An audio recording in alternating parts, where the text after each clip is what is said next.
ஓம் சக்தி. ஓம் ஆதி பராசக்தி. என் அன்பு குழந்தையே, இந்த சுபதினத்தில் உனக்கான சுப செய்தியை கொண்டு வந்துள்ளேன். என் பிள்ளையே, ஏன் எனக்கு மட்டும் இத்தனை சோதனைகள்? நேரமே சரியில்லை என்று புலம்பிக் கொண்டே இருக்காதே. அடுத்தவர்களுக்கு கெடுதல் நினைக்காத நேரம் எல்லாமே நல்ல நேரம். என் பிள்ளையே, இதுவரையில் யாருக்கும் கெடுதல் நினைத்தது இல்லை என்று எனக்கு தெரியும். இருப்பினும் ஏன் இத்தனை சோதனைகள் என்று கேட்கிறாய்? குழந்தையே, இவையெல்லாம் உனக்கான பரீட்சைகள். பொறுமையாயிரு.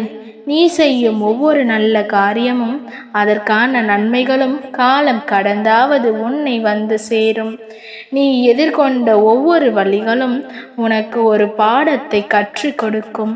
ஒவ்வொரு பாடமும் மாற்றி உள்ளது உன்னை. சில இழப்புக்கள் வலியை தருகிறது, சில இழப்புக்கள் வலிமையை தருகிறது. வலியை தாங்கும் இதயம்தான் ஒரு நாள் வலிமையாகும்.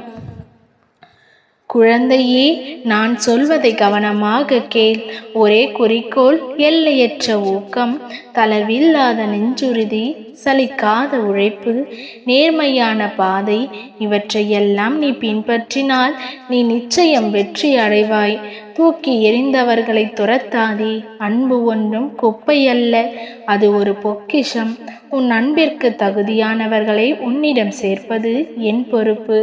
அதுவரை என் மீது நம்பிக்கை வைத்து பொறுமையாய் காத்து கொண்டிரு.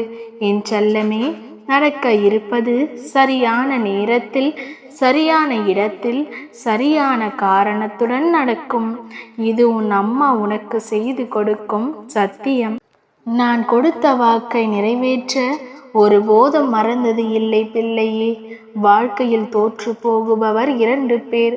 ஒருவர் யார் பேச்சையும் கேட்காதவர், மற்றொருவர் எல்லோருடைய பேச்சையும் கேட்பவர். யாருடைய பேச்சையும் கண்மூடித்தனமாக நம்பாதே.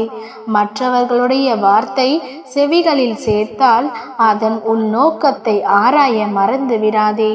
வானம் என்றால் 1000 நட்சத்திரம் வரும். வாழ்க்கை என்றால் 1000 துன்பங்கள் வரும். சூரியன் வந்தால் நட்சத்திரங்கள் மறைவது போல தன்னம்பிக்கை இருந்தால் துன்பங்கள் அனைத்தும் மறைந்துவிடும். உன் துன்பங்கள் மறையும் நேரம் வந்துவிட்டது. இனி உன் வாழ்க்கை சூரியனைப் போல பிரகாசமாக இருக்கும். கவலையை மறந்து சந்தோஷமாக இரு. உன் வாழ்க்கை பிரகாசமாக மாற்ற வேண்டியது என் பொறுப்பு. அனைத்தையும் என்னிடம் ஒப்படைத்துவிட்டு நிம்மதியாக இரு தங்கமே. எல்லாவற்றையும் நான் பார்த்து கொள்கின்றேன். பயப்படாதே. என் தங்கமே, உன் கோரிக்கையை செவி கொடுத்து கேட்கவில்லை என்று கோபமாக இருக்கிறாய். உன் கோபத்தை பார்த்து சிரித்து கொண்டிருக்கின்றேன். ஏன் அம்மா என்னை பார்த்து சிரித்து கொண்டிருக்கிறீர்கள் என்று தானே கேட்கிறாய்?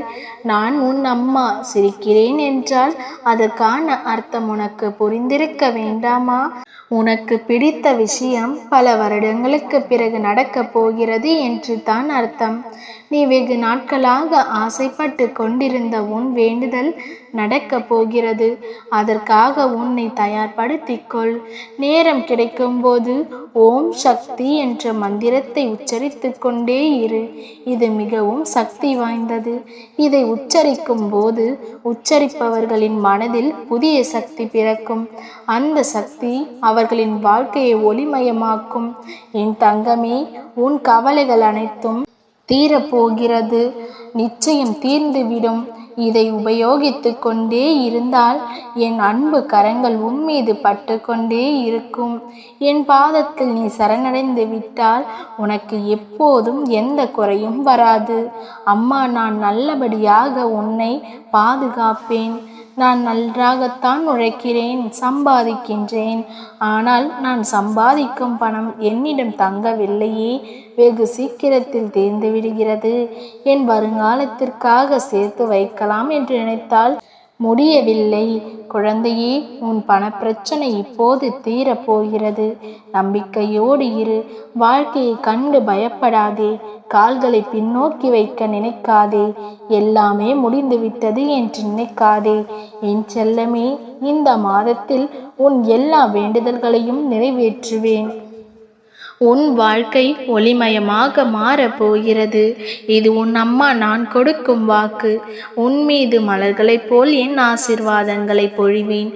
கவலைப்படாமல் இரு, நான் உன்னோடு இருக்கின்றேன். நல்லதே நினை, நல்லதே நடக்கும். ஓம் சக்தி. ஓம் ஆதிபராசக்தி. ஓம் சக்தி. ஓம் ஆதிபராசக்தி.